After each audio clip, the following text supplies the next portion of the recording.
Welcome, Hoosier fans, to this week's edition of Assembly Call Radio, where each week we discuss the most interesting topics in the world of Indiana basketball.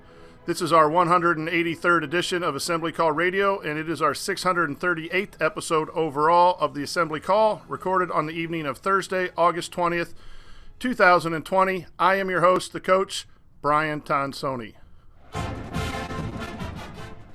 And let's begin this edition of the Assembly Call, how we begin every edition of the Assembly Call, and that is with our Hoosier Proud banner moment. And Indiana is the national champion. When it comes down, Indiana will be champion. Smart takes the shot. The Hoosiers have won the national championship.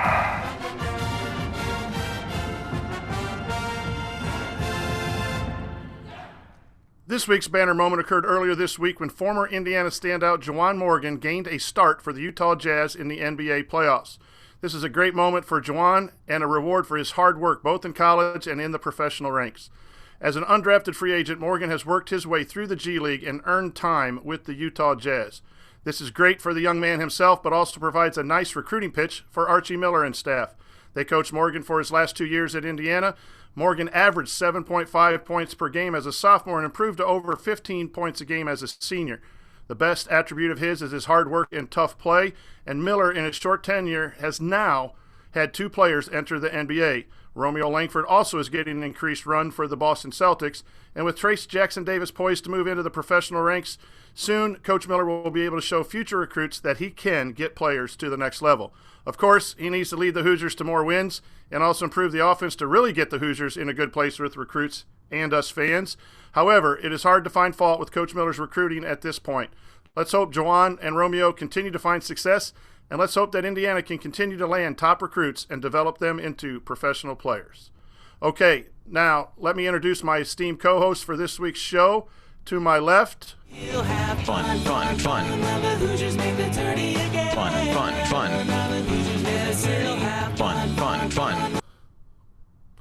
and I hit the button too soon, but that doesn't mean that Andy is not here.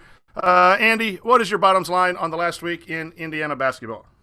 Well, in an offseason that has felt pretty weird, I feel like one of the things we would usually talk about in the offseason during these times was, the no news is good news type of weeks.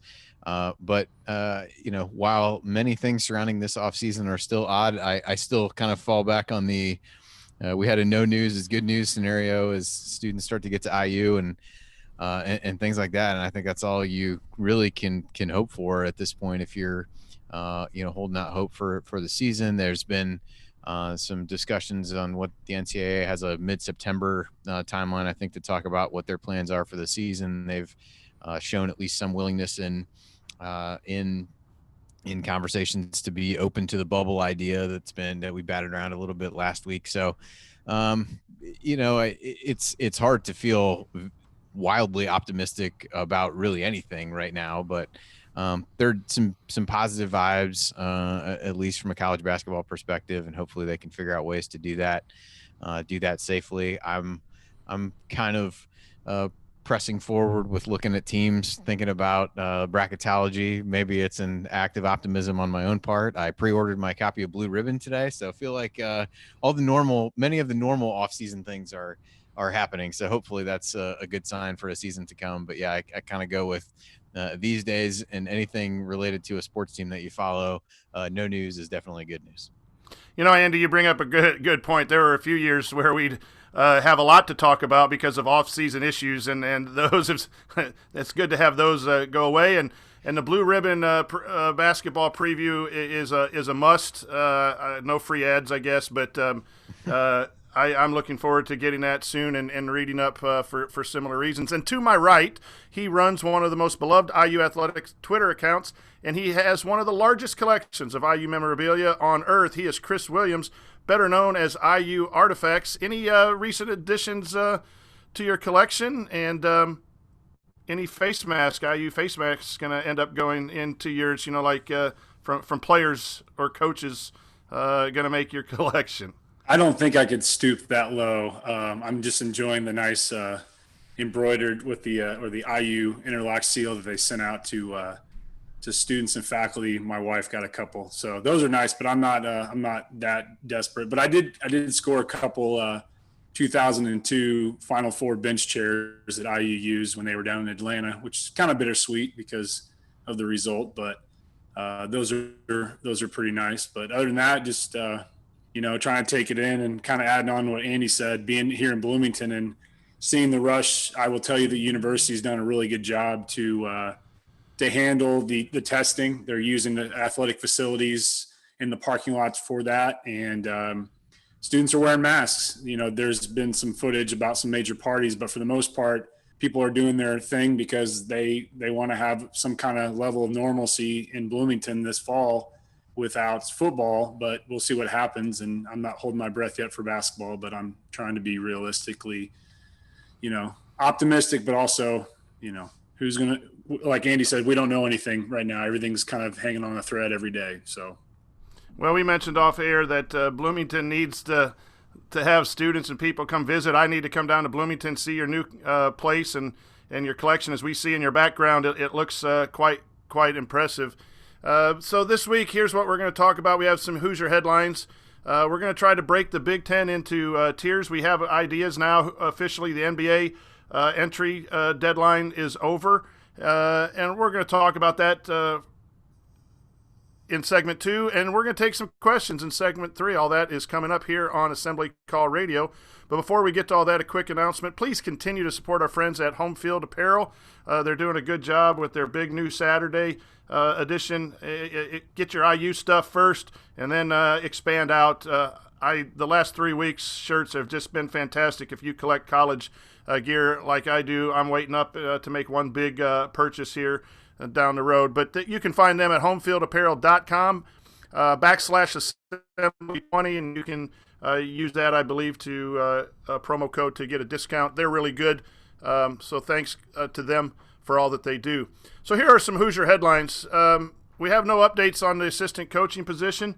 We know that the Griffin from Syracuse is deciding to stay at Syracuse, and that there are some feelers out to some other major Division I assistant coaches. Be patient. Indiana needs to make a really good hire, and really with the COVID situation right now, we want to take time and make sure that you get it right. Eric Bossy ranks Indiana as the number 1 contender for Mason Miller in the recruiting world, so that's a plus. Juwan Morgan, as I stated in the banner moment, playing for the Utah Jazz, and Romeo played 23 minutes in Game 2 for Boston's win over Philadelphia. So, Andy, anything stand out in those headlines that is important for the Hoosiers? Well, it probably won't surprise IU fans that Romeo's playing through some ligament issues, some torn ligaments in his wrist. So good to see him kind of decide to try to gut it out and play in the playoffs and get a solid run there in that game 2 that you mentioned. The assistant coach stuff. We talked a little bit about this last week. I think one of the things about everything going on right now is that you probably have a little bit easier job of keeping under wraps maybe who you're interested in and things like that. People just aren't out and about to be asking some of those questions too. So I think that may be one that is further along than anybody realizes at this point, and there may be some news on that front that'll just kind of one day will show up and be there because the access to those kinds of things is so much different than it might normally be. For as much as you'd normally like to keep stuff like that under wraps, that becomes a little bit difficult to do as you're shuffling people in and out for interviews and things like that, which right now you're probably not doing in the same way. So I got a feeling that'll be relatively quiet until it actually happens. And like we said last week, I think they'll make a good decision there. And you talked about Juwan off the top. I think that really exciting for him to be able to carve out a complimentary role in the pros so quickly. And I think while it's surprising to see him ascend to the point where he's starting in playoff games for them, I do think he's a guy based on the variety of roles that he played and skills that he displayed at IU is a really good complementary piece for an NBA team. Doesn't need the ball in his hands, doesn't need a lot of those things can just go out and do all little things. Use your favorite coaching cliche to describe that, but I think he's a guy that would fit in well with a lot of different groups and a lot of different lineups. So really exciting for him to be playing so well and earning key minutes in a crucial time in what so far has been a fun NBA playoffs. Chris, what Hoosier headlines grab your attention? The assistant coach search is interesting, and you depending on how you read from different sources, they're always throwing out the IU connection. I think we have that with what we need with Mike Roberts. As much as I love a guy like Calvert Chaney or AJ Guyton, I don't think either one of them are ready for this position. I think, unfortunately Calvert left when he may have had a chance. And I know that there was maybe some disagreements there on staff and the previous staff as well. But I think you got to look for somebody who can kind of contend in the East Coast like Bruiser did recruiting.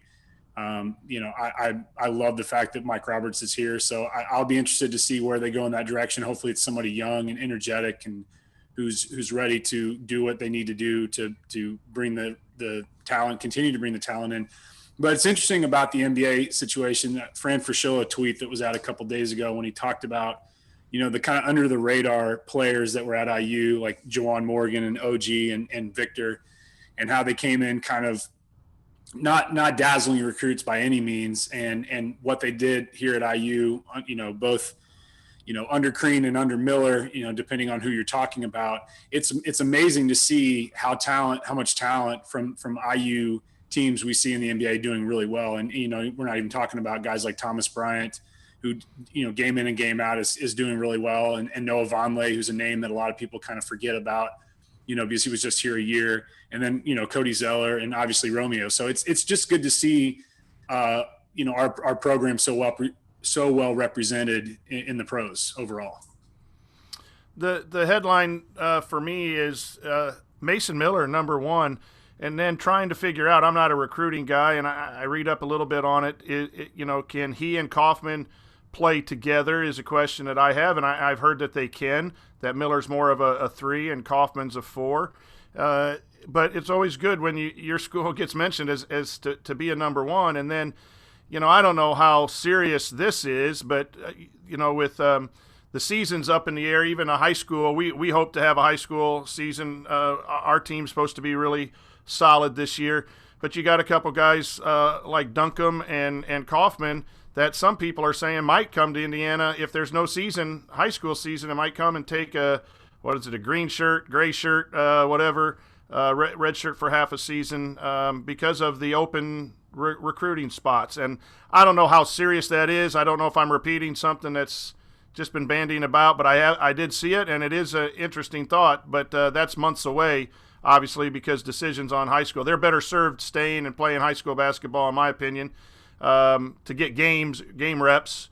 But you never know. That's an interesting twist. I think Race Thompson has benefited from coming early, reclassifying and taking a red shirt. And I wonder if that'll be a new era of college basketball of somebody, if you have all your credits and your maturity level, both physically and mentally, to come early, get a red shirt, that would normally be your senior year of high school. Might not be a bad option for some players. Any thoughts on that, Andy? Yeah, it's IU with the open scholarships is at least in some position to entertain ideas about things like that if guys want to do it. And I've heard some of the same things. It's at least a possibility. It's a lot of time between now and when they would make determinations about high school seasons, but you could certainly I'm a little bit like you, where you'd like to see them get the game reps and be able to actually enjoy their senior season of high school basketball. But from an IU fan's perspective, you get them in the weight program and those things earlier than they would normally. I think you've already seen with Jordan Geronimo, progress he's made in the weight room with Cliff Marshall over the even handful of weeks that he's been on campus. So it's pretty easy to tell yourself a positive story if you can get guys in and do some of those things. So it's intriguing, something that could definitely pay benefits for you down the road. And, as people have wondered what, if anything, IU might do with those scholarships, I think this does open up some avenue to, have some benefit from keeping those open and handling those the way that they have. So it'll be interesting to see. I think, once start to get more ideas of what college basketball might look like, what high school basketball might look like, then it'll probably become a bit more clear as to how viable that really is for those two guys. Yeah, and it's just an interesting situation because you see a lot of guys their high school senior year go to a private academy or something. Franklin Central, I think, and I hope I have the school right, has lost 2 major players to go to academies to play basketball for their senior year to get better, more, supposedly more reps and better preparation for the college game. You wonder if they could graduate, if that wouldn't in the future you'll see colleges keep scholarships open maybe in that situation. But that's just something to keep an eye on. Let's hope they enjoy their senior year and can go to state championships and do that, and then come to Bloomington in June and get to work on a regular scale. That obviously would be best. Okay, coming up, let's talk a little Big Ten hoops now that we know who's staying and leaving. What are the tiers, and where do we place the Big Ten teams? From contenders to cornhuskers. Maybe that's not fair. But we break it down next. Stick with us.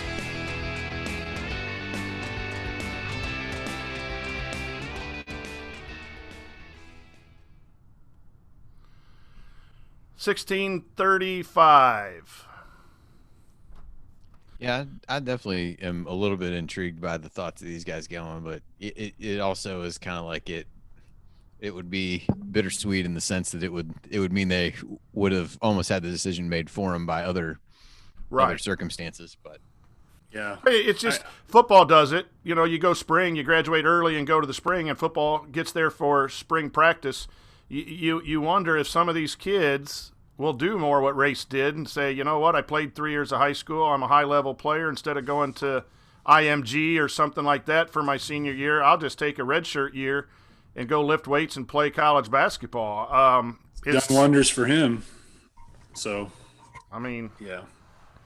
I hope the COVID situation doesn't cause kids to have to do that. If it's done, it's because it's a I can't imagine being a high schooler right now and having to adjust to this, and everything's thrown out of kilter. It's a lot to handle. Well, and it's really tough, too. Like you see some schools playing football this Friday. Some schools have canceled a game or 2 games. Lafayette Central Catholic, where I'm from, is quarantined and out 2 games. Some South Bend schools are out 2 or 3 games. That's got to be hard on anyone, let alone, some athletes who practice and do those things. And, trying to steer our tonight's show away from all that because everyone's been with the Big Ten football and all that. And I know I'm personally a little beat up with all of that and just taking it as it is. I can't change it.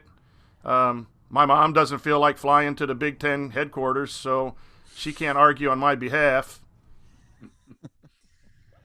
Oh, goodness. I just, Andy, have you ever had this? I just got signed out. It says you have been signed out because your account is signed in from another device. So we're still running, right? Hopefully we're still on. You. Are we still on YouTube? I've seen it at times when I've logged in and Jared's gone in to check something, and if it just happened now, it wouldn't. We're on YouTube still. We are on YouTube yes. still. Okay, I'll just disregard that. Yeah. Do I need to log back in? Do you think? Sure. I don't know. I mean, to me, it seems like you're in, so I probably wouldn't mess with it. Okay. I know there's one of them because you end up logging in both in the browser and the actual app. I think there's one of them that if another one of us would log in, like if Jared happened to log in. Okay. I think I might have even still been signed in as him, but that would have been before the show. It happened right before the show. Oh, okay. Then that was probably me. Probably me.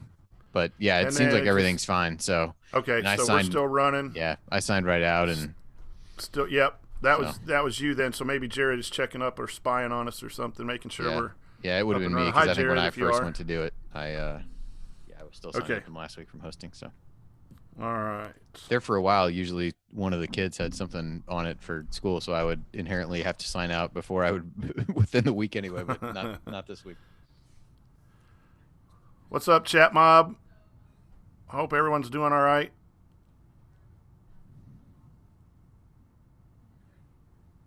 All right. So if we do look at the tiers, I think we'll start from the bottom. I also have Inside the Hall's most recent power rankings up too, just to, Okay. if you need something, I'm going to kind of refer to that for that. Andy, you're the expert. You probably know a lot more right now about the players or the teams, but you don't have to follow those tiers. That's just kind of what I put in. So That you want to seems start with largely the how bottom yeah. or the top, or how do we want to start? We can probably start with the bottom and then spend a couple minutes. Yeah, I don't know, that little anticlimactic to end up. Okay, so up what we'll in probably the segment talking about what I'll probably do is throw it to Andy to announce the tiers and give the highlights of the tiers or what he thinks, and then Chris, you and I can comment on whether we like it or not, or we're going to boo Andy off the stage or whatever. That sounds fine to me. Or throw our 2 cents in about who might go up, who might go down. So Sure. Yeah, I like that. all righty, we ready to roll? Yep. All right, here we go.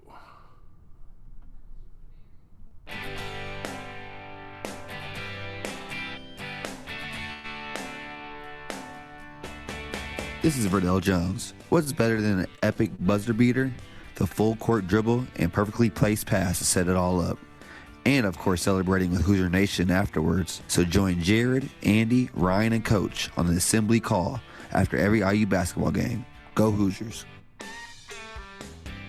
Welcome back to the Assembly Call. You can find all of our content at our website. That's assemblycall.com. And if you ever want to join the chat mob during our unedited live broadcast or watch these replays and see all the in-between segment banner, then check out our YouTube channel at youtube.com/assemblycall.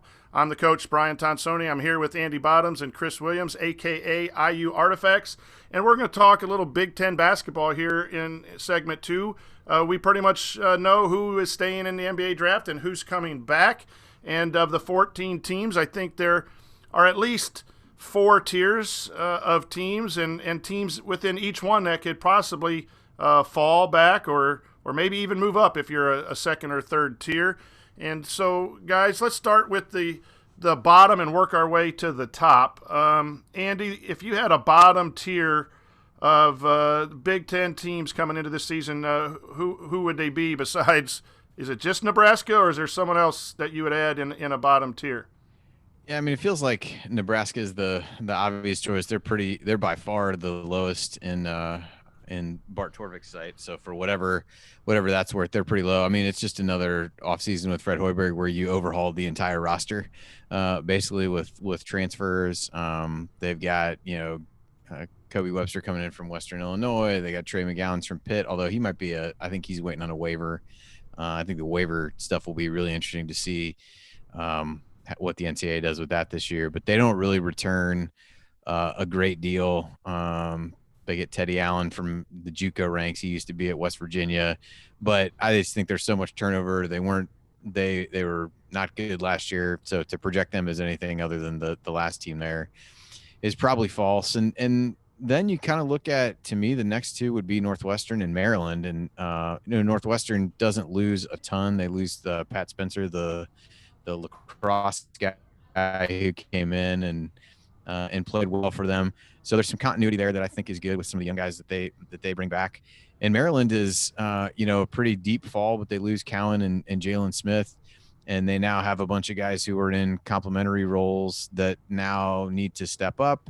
I think they're waiting on a waiver from a guy from Boston College who was okay there at, 9-point a game guy and Jarris Hamilton, but they just seem like they don't really have the star that they've, had over the last few years. So I think those feel like the bottom 3 to me. Maybe there's an argument to be made that Maryland doesn't belong in quite that low a tier, but they're actually the second worst ranked team on Torvik's site. So, and those 3 are who Alex had as the bottom 3 on the Inside the Hall offseason ranking. So I feel like those to me feel like your bottom 3. Again, we could argue whether Maryland's there, and maybe the argument is really just that Nebraska's in a tier of its own.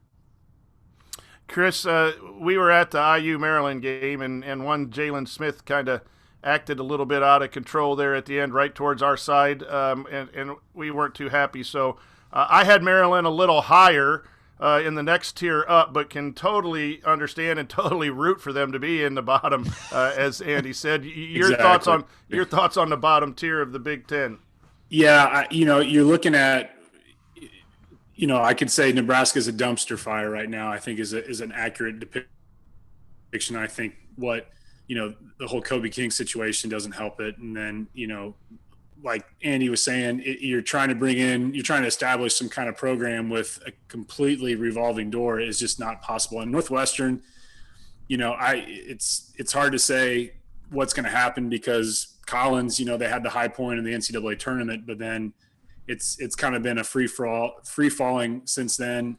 The Maryland situation is interesting because I don't know how you kind of replace, Anthony Cowan and Jalen Smith. I'm for one, I'm not sad to see Smith go, obviously, but it's hard to say, really if they can rebuild from that. The Minnesota, I could see Minnesota and Maryland kind of switching spots there. I believe Richard Pitino's in the last year of his contract because I think he got a 2-year extension 2 years ago, and they were 15 and 16 last year. You're gonna.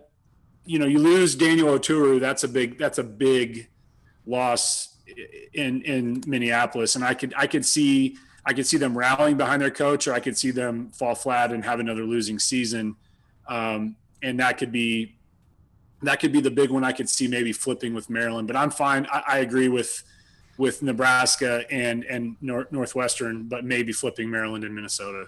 I think that's a very good. I'd be a little leery of playing Nebraska. They'll be a wounded animal, and they'll pick off 2 or 3 teams, and you don't want to be the het team in the Big Ten that loses to Nebraska. But he'll spread and use pick and roll, and Hoiberg, bringing a pro coach, really will take advantage of weaker defenders. And you saw that in the overtime game that Indiana played Nebraska. Indiana was head over heels better, but boy, they put a scare into them there, and then Indiana had to compete a little bit at Nebraska. I think Northwestern will be better. They're the team that could pop, in my opinion, from that tier that Andy just shared. I like Collins as a coach. I just don't think they're very talented. And the team that could join this, you said Minnesota, Chris. I don't disagree because of what you said, but I will say Penn State without Lamar Stevens might take a fall, and it's just how far do they fall?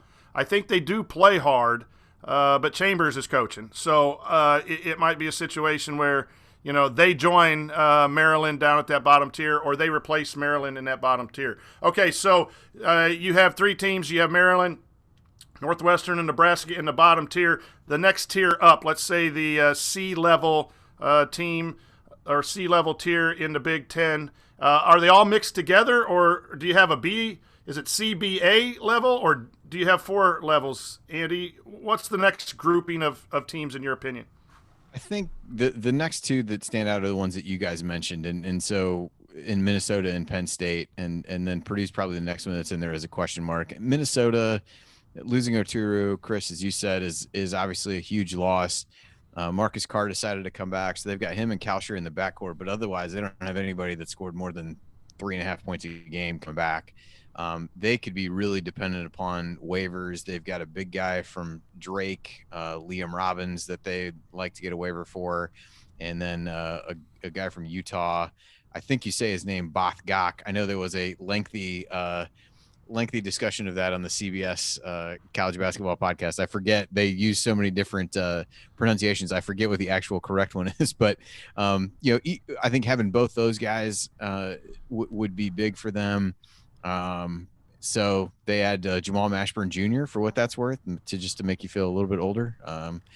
As some of these guys' kids are starting to play, that's rough. So they're an interesting one. I think if those guys get waivers, they could maybe bump up a couple spots. I would not say that I've been wildly impressed with Richard Pitino's coaching. So I think they fit in that tier. And then Penn State, as you said, Coach, is another one that you could see going a few different ways. I really like Myron Jones as a player, but losing Stevens, losing Watkins are big losses. So again, you've got largely a team of role players that played in support of Stevens. So can somebody step in and really fill the void there? So they're an interesting one. I think they play hard or tend to be solid defensively, but They really lack a huge interior presence, and definitely have some questions there with Stevens gone. So I think those are kind of the next two for me. And then Purdue is probably the other one that's arguably in that tier. I know the guys at Three Man Weave had them up, I think, at 27th in their preseason rankings, which I was kind of surprised by. I think it's a bit of a testament to what Painter's been able to do as different guys have left, and they had new guys be able to step in. But they've got a decent nucleus there with Travion Williams and Hunter. I thought was a solid player. Stefanovic is back. And then, you got a couple guys that redshirted in Newman and Gillis. And so what did those guys get out of that redshirt year? We talked about that a little bit in the first segment about guys being able to come in and get half a year, what benefit that could have. So I think either of those guys could, will work their way into the rotation. And I think betting on them to be higher than this tier is potentially reasonable given the recent track record, but they to me are the one that's kind of the cutoff before you really get into the next tier, which is probably the teams that you'd say are most likely to make the NCAA tournament. So we're going to add Minnesota, Penn State, and Purdue to your C level or the third level tier. Chris, I'm going to turn the question about Purdue to you. We've talked Minnesota and somewhat Penn State. Would you agree with me or disagree that as Travion Williams goes, Purdue's going to go? They have solid guards. They have some really intriguing guards coming in as freshmen with Ivy and Morton. And Painter does a good job developing guys. Like Hunter made a big jump last year from his freshman year to his sophomore year. So I look for their guards to be real solid. But Travion Williams had some games where he took some time off and possessions off, and you don't have Harms backing him up. That position's not as deep, and they did a lot of pick and rolls and a lot of stuff with that post. Your thoughts on Purdue at basically number 9 in the Big Ten? Painter's coaching ability, I think, plays a big role in this, and I think we have to give him credit that he can do a lot with very little, if he can get the guys to play. And I think Travion Williams is going to be the make or break guy, as you said, because, his scoring ability and his breaking out ability was maybe not as consistent as it needed to be last year, but I think that maybe he sees with Eastern gone, with Harms gone, that this is his time to shine, and then he may be able to kind of take over games. But, my concern is that Purdue may have to rely too much on their incoming, stars that they're getting, and I think for a lot of it, it's going to be a question mark. I'm not going to certainly be, I think Brandon Newman can bring a lot to the table, but I'm not going to be shedding a tear if Purdue's in the cellar by any means, but I don't expect them to be there. But I do think that they're going to take a hit because, Matt Harms was such an emotional leader, and Joel Eastern had just so much talent on the floor. If Travion Williams doesn't become the player that Purdue needs them to be, you could see them really dip very deep in the conference standings. That's for sure. Purdue's always known for their defense. Harms was a heck of a shot blocker, and Nogel Eastern guarded the best player. And I don't know if I see someone on that roster who's ready to stand up and fill those two roles. Now, Painter will get him playing team defense. I think Purdue's the team from this tier that could move up. I think Ohio State, which is going to be in Andy's next tier, I would imagine. Ohio State's the one who could fall. Everyone has said they're ahead of Indiana and Holtman's better than Archie, but they've been right there, just almost one game better than IU every year, except that very first year they both were coaching at their new spots when Keita Bates-Diop had that monster year and really bust Ohio State out. And they lost. Ohio State lost some. So if I had to predict a team to fall back down to the third tier of Andy's, it would be Ohio State and move Purdue up. But let's go to tier 2, your B-level team. You got 8 teams left, Andy. Do they divide up equally 4 and 4, or how do you see this playing out? Yeah, I think there's a next 4 here, which would be in some order Ohio State, Rutgers, IU, and Michigan. And again, I'll kind of go back to the three-man weave guys. They've been putting out their previews. All 4 of those teams fell within 6 spots of one another between 24 and 29, and Purdue actually was in that mix as well, where the Big Ten had this cluster of 5 out of 6 teams. And I think Ohio State's an interesting one. As you said, Coach, they do lose – they lose the Wessons finally. They had lost DJ Carton midway through the year, lose Luther Muhammad to transfer. And they've got some new guys that they're going to have to try to weave in. Seth Towns from Harvard, a really solid player, and Abel Porter from Utah State, another guy who played a lot of minutes for them, not a big scorer, but a run the team type guy. So it's a little bit odd. They really need Towns to play extremely well, and he averaged 16 points a game at Harvard, so that's not out of the question. But I think they need a lot from him. They also have a transfer, Justice Suing from Cal, who was a 14-point-a-game guy there. He sat out last year, so he's been in the program for a bit. So they're counting a lot more on new faces maybe than at least IU and Rutgers within this same tier. I think, again, it's probably a nod to Holtman, if anything else, but you do have to figure out what you're going to do to replace Wesson, who was a centerpiece of what they did, and his ability to step out and make shots was impressive. So they really need Kyle Young to slip into that, because otherwise they've got a ton of wing guys, and Purdue's a little bit the same boat as you mentioned, just in terms of limited post depth. So they fall in that tier. Michigan, they get Livers back. That was certainly important. Their next big question mark is whether Shawnee Brown from Wake Forest gets a waiver. He was a 12-point game guy there. They're counting on a transfer from Columbia, which you don't really know what he can step in and do. But you do have a solid core with Livers and Wagner and Eli Brooks back. So I think they're kind of an odd mix of pieces there, but hard to replace what you got defensively out of Simpson and Teskey.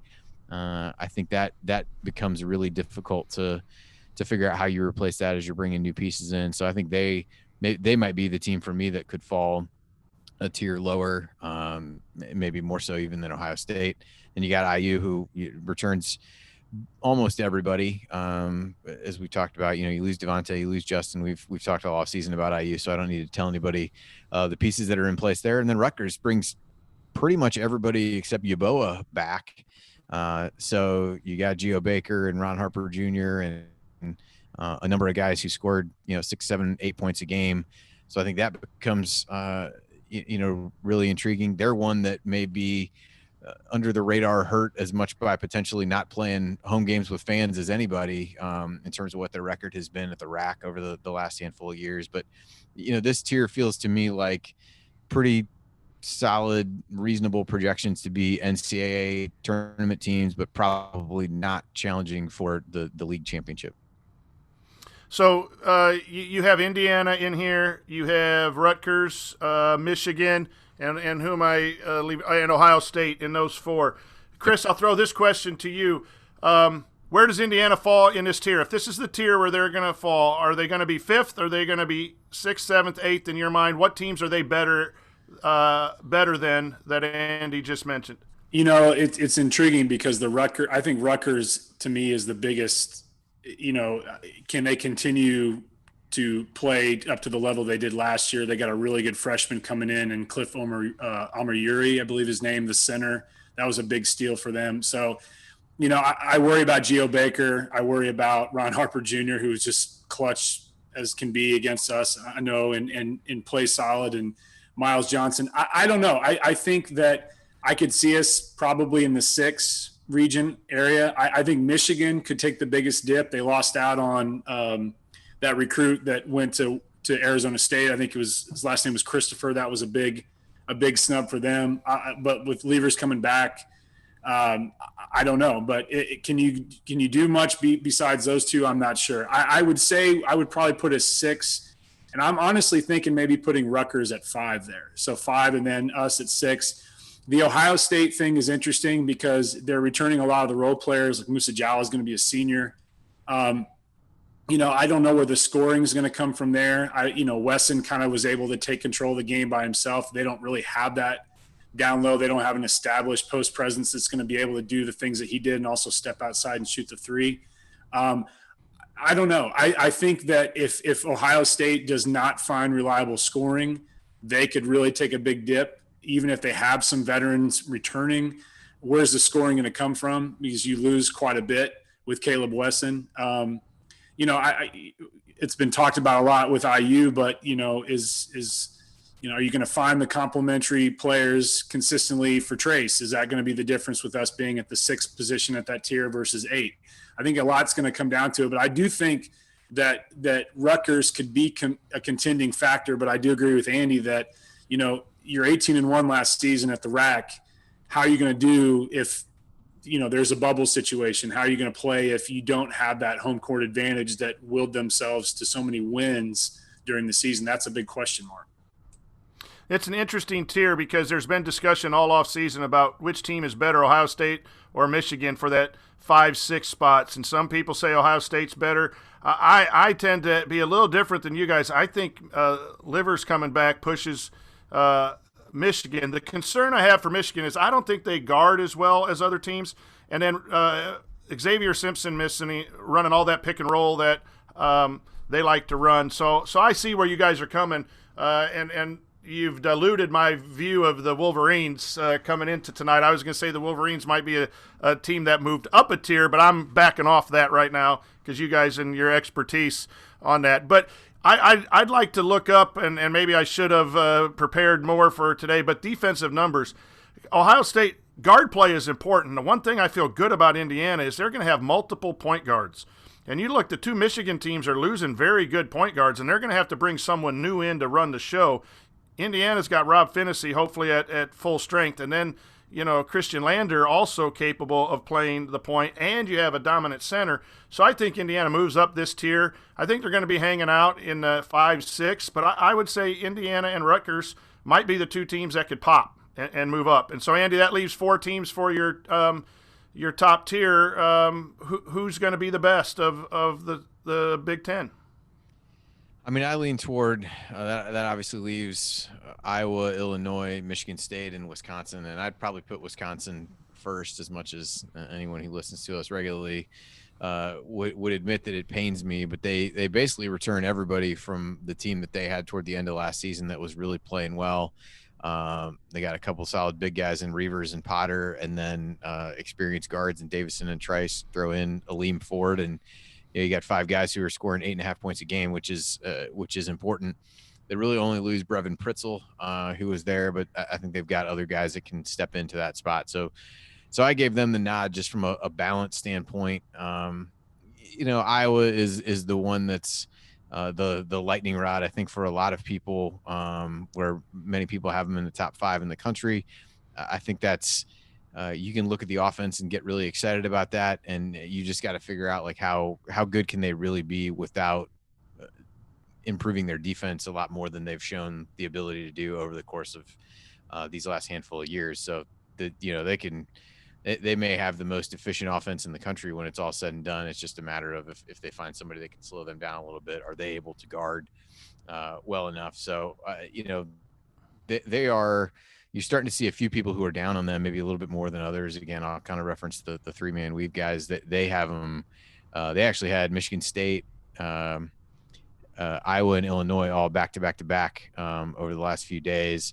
I'm not sure if they didn't rank Illinois that way before they knew Coburn was coming back, but they had those 3, not much separation at all.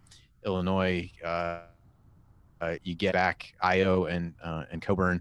Add those to a solid set of returnees there. They've got a couple decent recruits coming in, so I think you feel relatively good about them. They've got Georgie is there. They lose a little bit of shooting with Alan Griffin leaving, and they lose Andres Feliz, who I thought was a really good player. But they've got a couple top 50 guys coming in that can maybe help pick up some of those bench minutes. And then Michigan State, really to put them here after losing Cassius and Xavier Tillman is ultimately just a nod to Tom Izzo figuring things out as he typically does. But those are 2 really, really big pieces. You do get Joey Hauser. It'll be interesting to see, you lose a lot defensively when you move from Xavier Tillman to Hauser, but offensively he'll be solid. And it's really whether Rocket Watts can be a guy that runs the show. He didn't have to be a pass first guy last year and took a lot of shots and used a lot of possessions. And so how successful can he be in that role really, to me, is the big question there. But putting them in this top tier is as much of a nod to Tom Izzo as anything. They have talent, but losing a guy like Winston is huge. So they'd be probably the number 4 for me. I'd probably have Iowa 3rd, Illinois 2nd, and then Wisconsin 1st.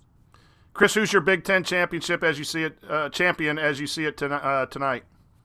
Illinois to me, I think could be, with all the talent coming back, and you throw in what Andy discussed. You also add in Trent Frazier, who's tremendously poised on the floor. I'd have to lean right now on Illinois, but I could also see them be in that 3rd spot. But I would probably either put Illinois or Wisconsin at the top. I think that could be a very close contest. I think the returning experience of Wisconsin is tremendous. As much as I hate to give them credit, but I do have some questions about Iowa.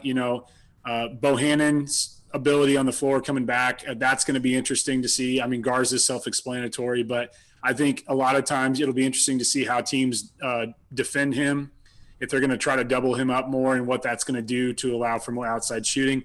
But I'd have to put Illinois as 1A and Wisconsin as 1B right now. And I think, the Michigan State thing is interesting. You had the Marquette transfer, Joey Hauser. I do agree with Andy that he may not be as much of a defender down low as Xavier Tillman was, but I think his offensive ability is going to is going to be welcomed in that. But you can never put Izzo out of the option, out of the conversation, no matter what, no matter how much they're down. It'll be interesting to see, what Aaron Henry does to that team with Michigan State. Such a talent on the floor, what he's going to be able to do. Rocket Watts obviously has to step into a major, position, having to kind of succeed Cassius Winston. So those top 4, I wouldn't be surprised if any of them eclipses it. Maybe not Michigan State, but I would have to say 1A, 1B, Illinois, and Wisconsin. I agree. It's hard for me to go against Wisconsin with their post play and their veterans coming back. I like Illinois as not surprised, but as if I had to pick Illinois, I would also pick Iowa as the team most likely to fall out because of their defense. And I think the Big Ten is going to be at least 8 to 10 deep in the NCAA tournament. And we'll talk a little bit about that in the break if you want to stick with us. But we're going to now get ready. We'll review real quick the top team, Wisconsin, Illinois. The bottom team, Nebraska. We can almost say those things for sure. But coming up in our 3rd segment, we'll answer 2 or 3 questions. Stick with us here on the Assembly Call.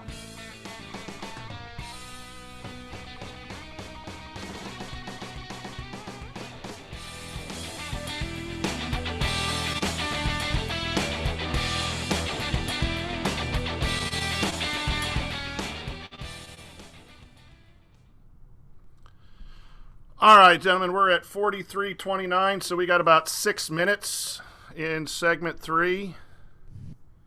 I'm going to go to Chris first. Do you believe in the Showalter fountain, in the curse of the Showalter fountain? And where's the fish? That came through on Twitter, so you're the memorabilia guy. What's the curse? I'm not familiar with the curse. Isn't the curse that we're not going to win again until the fish is returned? Yeah.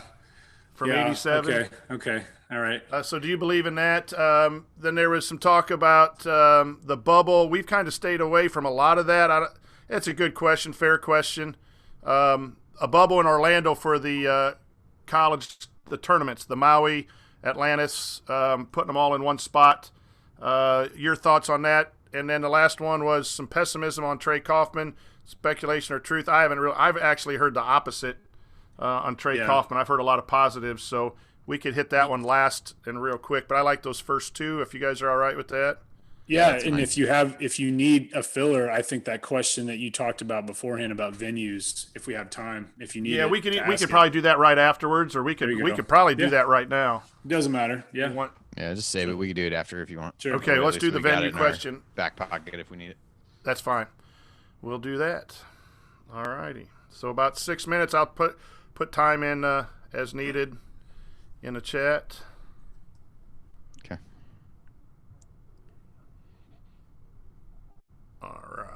here we go.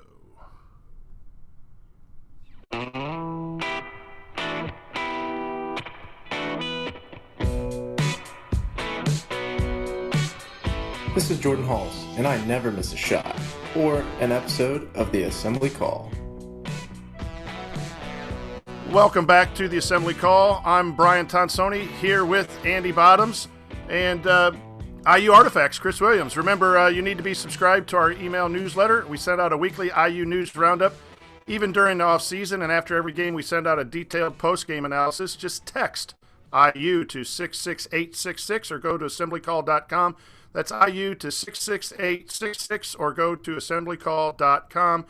It's time now for our mailbag. All questions were submitted via our community.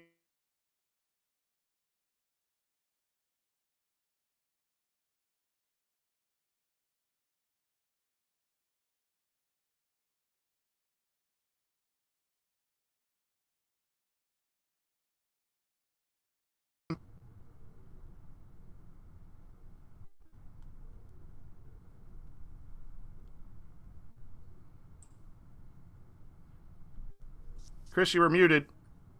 Sorry, Coach. I couldn't hear the question. You cut out there for a minute. Oh, I'm sorry. The Showalter Fountain. Do you believe in the curse, and do you know where the fish is? I'd say, Coach, you cut out for a long time. We may actually want to restart that part. That? Like for me, you pretty much froze entirely. I didn't know if it was just me or not, but Chris had a equally puzzled look on his face. So, yeah. Okay. We may just want to. So, did you hear the intro at all? We heard the intro right after the email plug. Yeah. And then that's when you started to go back in, and then you just froze. Yeah. Okay. So I didn't hear any of the question in its entirety. Well, you get a little bit extra there on the live stream. It's just a practice run. I was like, right. I never know because sometimes my internet is also not very good. So I was like, is it me? Is it me? But Chris seemed like he was kind of leaning in, trying to figure out the same thing that I was. I wondered. I was watching. So here we go. We'll start this third segment over. Let me. It is at 45. We'll start here right on 46 minutes so I can tell Jared.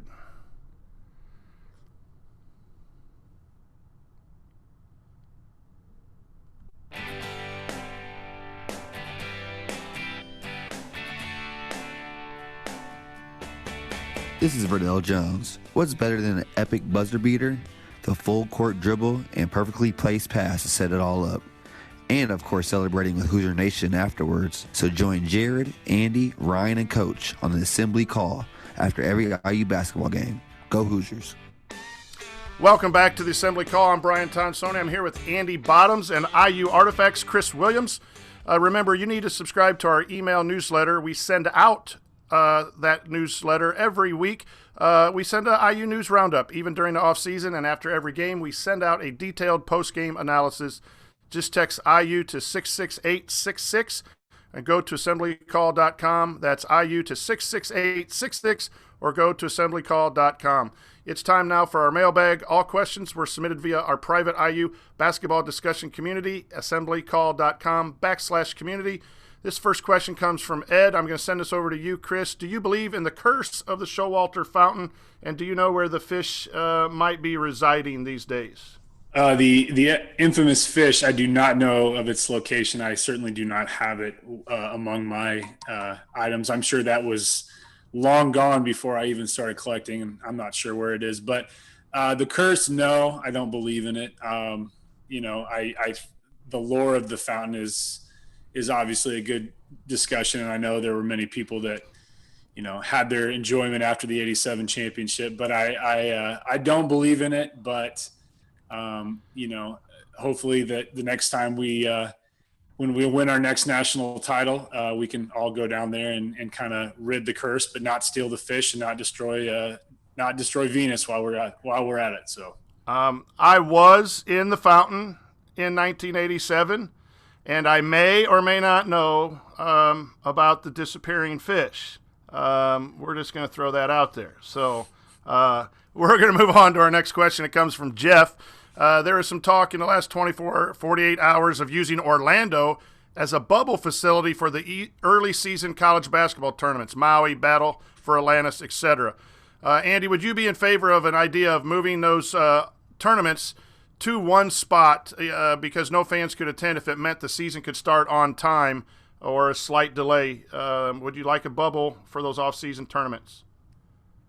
Yeah, I mean, I think the reality at this point is there's no reason to believe that there's going to be crowds no matter where these games are held. So to me, at that point, while watching the Maui floor and the small gym and the soft rims and all that stuff is a part of the allure of that event. The fact that nobody would be there anyway, to me, then I'm all for the bubble if that means they can get things started. It sounds like there's been a number of ideas kind of thrown around where a couple major conference teams might get a couple of small teams in, play kind of like a round robin and do some of that. Gary Parrish, I think, talked about that on the CBS podcast this week. So, if the NCAA is open to it, which it sounds like they are, and it's a way that colleges can do it and they can, handle the right testing and handle all the financial aspects of it, I don't have any issue with it, because to me, it's not really a make or break as whether the fans are going to be there at this point, because I don't think they will be. So if it means we're having games and they do that at different venues, then I'm definitely open to it just for the chance to watch some college basketball. Chris, your thoughts on moving the preseason, or not preseason, but the early season college basketball tournaments to one or two locations and having all the teams be there? Yeah, I'm kind of with Andy. I don't anticipate being in a venue even with a mask on to watch a game this year or the season. So I think anything that can do to get the players out on the floor to play, I think there's a lot of logistical situations they got to deal with, and they got to work around concerns about each university's position on it. But I think if they can get them to play and everybody's involved, I think if it's proven to work for NBA and you can get something similar to it, I think why not go for it? But I think there's a lot logistically that has to work in everybody's favor for that to happen. But if it happens, great. Obviously, there's been a lot of talk with all of the stuff that's going on in our world of sports. We've tried to stay away from it on this segment. We'll get back to it again, I'm sure, as decisions are made about college basketball. We got about 45 seconds, gentlemen. There was one question from Bay Area Hoosier. He said there's some pessimism on Trey Kaufman, speculation or truth. I'll grab that one real quick. I've heard nothing but good things about the recruitment of Trey Kaufman. I cannot promise he's coming to IU. I don't know that that's a guarantee, but from the sources that I hear, there is heavy interest, and as there are from some other schools. But Indiana is about as good a situation as they could possibly be without a commitment at this time, and hopefully he'll pull the trigger on that. And if not, we do wish him well. And they said, what's your guess? We got about 20 seconds. Real quick answer. What's your guess on how many recruits in the next 2021 season? We have one in Logan Duncombe. Chris, how many do you think Archie's going to take? I think we got two more coming in. And Andy? I'd say two more as well. That balances out the classes. There you go. That's it. We're done. No more questions. And I don't have my script ready to go. Well, that'll do it for this week's episode of the Assembly Call. If you want to see us do the show live, join us here at assemblycall.com on Thursday nights for the live broadcast of our Assembly Call radio recording. And don't forget to go to assemblycall.com or text IU to 66866 to join our free email newsletter. Special thanks to Bob Thompson for producing most of the music you hear on the show, and thank you for listening. We'll talk to you again next Thursday night. Until then. Take it from me, Robert Johnson. Keep your elbows in and your eyes on the rim. And go Hoosiers. Thank everybody for coming out. All right, I got to get out of here, folks. Thank you. And that'll do it, folks. Thanks for sticking with us on that third segment replay. Sorry about the internet. I do have a full house. All my children are home and spouses. I told them to stay off the Wi-Fi, but hard. So, you know the Trey Kaufman. You didn't confiscate their phones and put them all in a basket next to you or something when you? No, no, I didn't. The Trey Kaufman thing's interesting because I think, Virginia's the biggest contender, but right now they can't. He can't go there. He can't visit there. And I think the proximity to home and just the fact that the current situation and, the rapport he's already developed with the current coaching staff here, I think all those play a major role in the fact that I think he's coming here. But, who knows? I mean, Tony Bennett's really good recruiting the state of Indiana, as we've seen with guys like Kyle Guy. So it wouldn't surprise me, but I have a good feeling about Kaufman coming here. So I've heard that the other big schools are not near in position that Indiana has. The one is Virginia. That's what I'm hearing, is that he really would like to take a visit to Virginia, and he's really intrigued with Virginia. And I say intrigued not so much that he's over Indiana, but that's the one of the three big. I think Louisville, North Carolina were the other two. Yeah. And then there's Purdue also that is still in the mix, but I think we're in good position over Purdue. So yep. Again, it's the best decision. I always say this with everyone on recruiting. It's where the young man wants to go, and it's not an easy decision. And we hope he comes to Indiana. I think it'd be good for the Hoosiers. If not, we'll wish him well. Mm-hmm. So let's do this. A little bonus. I had a question ready in case we needed it for segment 2. The venues, the toughest venues in the Big Ten to play, and then that can kind of be added to the question that if there are no fans or we have to move to a bubble, which teams tend to lose the most for moving out of their home court or having no fans? Andy, we'll start with you. What would you say is the toughest Big Ten venue to play? Well, I mean, the toughest for IU is apparently Wisconsin, but I'm not sure if you're not being team specific, but I don't know. It definitely pains me to say it, but Purdue is a really, really tough place to play. I think they consistently, rate up there as one of the tougher places to play when things are really going well there.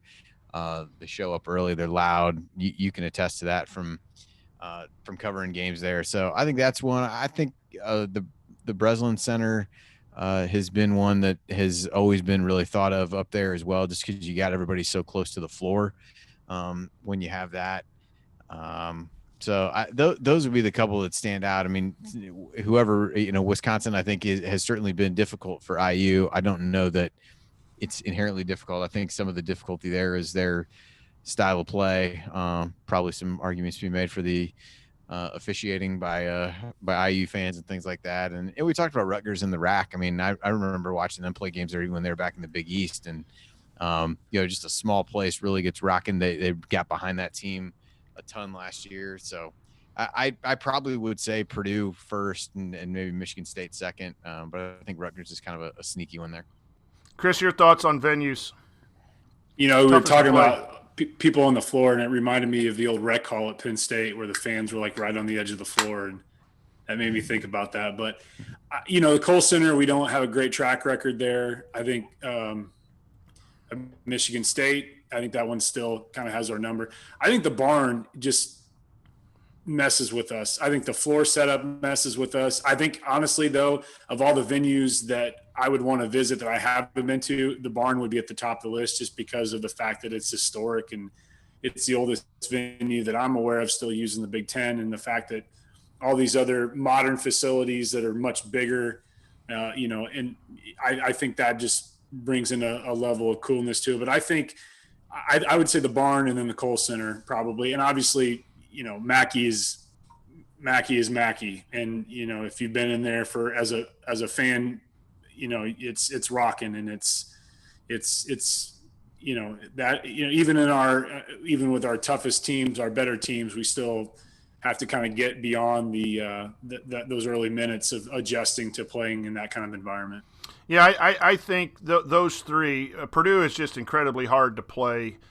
Great atmosphere. The RAC would be up there, and then the Breslin Center, because of those students right on the floor, really get after it hard. And I do like your selection of the barn just because it's different. That's what I think Hinkle adds something to the way it's set up and the old style gyms. I think that plays into the home team's favor. The fans are right on top of you. Yeah, Wisconsin, I think, just gets official bonus. I mean, that building is brand new, and the same with Ohio State. It's not bad atmosphere, but those bigger stadiums that go up, they're not as tough, I don't think, to play in as you get some of those older gyms. Or the Breslin Center's a newer version, but it's not so big. I mean, it doesn't it doesn't host NCAA tournaments. It's not big enough to do that. It's just kind of on top of each other, like you said there. It'll be interesting to see with no fans. I think Assembly Hall is a great home court advantage. When it gets rocking and Indiana gets playing for big games, it's hard to play in there, and it's so unique with the sides too. I think that vision and all those kinds of things play with shooters, and it needs to get back to a big home court advantage. But it's going to be weird if with the no fans situation to see who benefits. I think always goes to talent. When you take away that's why I worry about Rutgers. You take away that home court advantage, and are they as good? Are the players as good? Or they just play better when they're hyped up? It'll be interesting. Dominic says Michigan. Yeah, the way that's set up, that bowl, right? It's more like Mackey. Yeah, and their students are right behind the bench too. That's a good point. I feel like I give a little bit of extra credit to the ones that I know will show up for every game. Like I think Michigan gets loud for a lot of the bigger games, for some of the big games. But there's definitely been games that are over the course of time when they weren't as good, where it kind of it really suffers and is not nearly what it can be. I think at its peak, it's fairly impressive. I just don't know that it reaches that peak as frequently. That's kind of where I lean more toward the Michigan States and the Purdues, where it feels like, game in, game out, they're showing up loud, doing whatever. I think Rutgers is a little bit that way. I mean, they, when they are playing well, fans really got behind them last year, and that can be a tough place to play. But maybe that's why I elevated the other couple above that, where I just feel like it's game in, game out. It doesn't really matter. They show up and do their thing. Well, and if you think about Assembly Hall, I mean, someone who's a season ticket holder, those preseason games, you can tell that we had the largest student section in the country because they're not there. And I think that's a good, I think that is, they're there for the big games. And I get it, they're college students. It is what it is. But I think that having the largest student section in the country, if that's still the case, certainly in the Big Ten, is a double-edged sword, because if you're not showing up, game in and game out, then, it's one of the greatest things I love during the holidays, because all those tickets on the, I can't remember if it's east side or west side, but the side that's facing east side, thank you. The side that's facing the bench, those are full by people that, get to go to their first games, take their kids during the holidays when those tickets are available because students are home. That's a great thing to see. And it really, I love the fact that we have such a great student section, but it also, you can tell when people aren't there and aren't showing up, and you could call it the talent on the floor, you could call it the competition of the team over the last however many years combined, but I think it's on an upward trend, and it will get better whenever we get back to that point of normalcy. An unrated home court advantage is Nebraska. If they ever stopped turning their roster over every year, and once Hoiberg gets going, I think that place is going to be a crazy place to play in a non-traditional sense. I'm okay if they figure out a loophole just to leave. That's fine with me. You upset with Nebraska? I'm a traditionalist, and I was just fine with 11 teams in the Big Ten and the old logo, and I don't know, anyways. I digress. I'm not going down that road, and I'm certainly not going to get the conversation started about the Big Ten as a whole, so I'm going to stop. We tried to steer away from all that tonight, Chris, and just talk. Sorry, I'm sorry. There's no passive aggressiveness in that statement. I guarantee you. I'm just here for the ride. So. We had a good bubble question that had to pop. I mean, it's the current event of the century, but yeah, it was nice not to allude to it with regularity, though, at least. So yeah, I mean, not to have the whole second. It was not the focal point. So that's fine in my book. You get enough of that with, I mean, at a certain point, what can you say about it that hasn't already been said, as it pertains to sports, and until you really start to be able to see some clear direction on what's going to go on. But the Big Ten seems like they're going to, hold their ground and do what they said they were going to do. And I think I'm abnormal. I admit I don't know shit about what's going on. I just, other than I know what's been announced. I mean, I don't know Dr. A versus Dr. B, whatever. I just wake up, go to work, and the rivalry of the epidemiologists that are the experts that are giving. It's interesting. Everybody's they're expert in that situation, but they can't come to consensus. So it's kind of like a crapshoot. I can't, I'm glad we got rid of YouTube TV when they hiked up the price because there's no live sports. So I haven't been watching NBA or MLB, and actually it's been great. But I'm glad that I don't have to pay attention to half the bullshit that's being thrown out there by everybody, because it's overwhelming. I'll go back and watch my documentaries, and I'll watch Ken Burns baseball. At least I know what to expect there. So I'm good with that. I'm fine. Yeah, I've watched a lot more baseball than I have in normal seasons, which has really driven an intense hatred of. At least we didn't have me in the Reds bullpen, so we didn't have a Tom Brenneman moment tonight to worry about. Oh my gosh, yeah, that's nice. The awkwardness of the home run call, and then having just sad all the way around in the middle. Yeah, the home run call in the middle of it, and then the ever-present, that's not who I am, but you don't say that in the situation where there's a whole bunch of people that can hear you that are just associated with the broadcast and in the booth or whatever. I really struggle to believe that just you're 5 seconds from going live is the first time that's rolled out of your mouth. That's not. That's a real struggle for me. So I'm interested, Andy. How the reception's been. I mean, obviously, but you're kind of in ground zero over there on. It's just everywhere, I'm sure, and how I'm sure he's being. I honestly I haven't paid. I was too busy today to really pay too much attention to it. I know they had talked to Marty and. I think he had said, you hurt for him because it's your kid.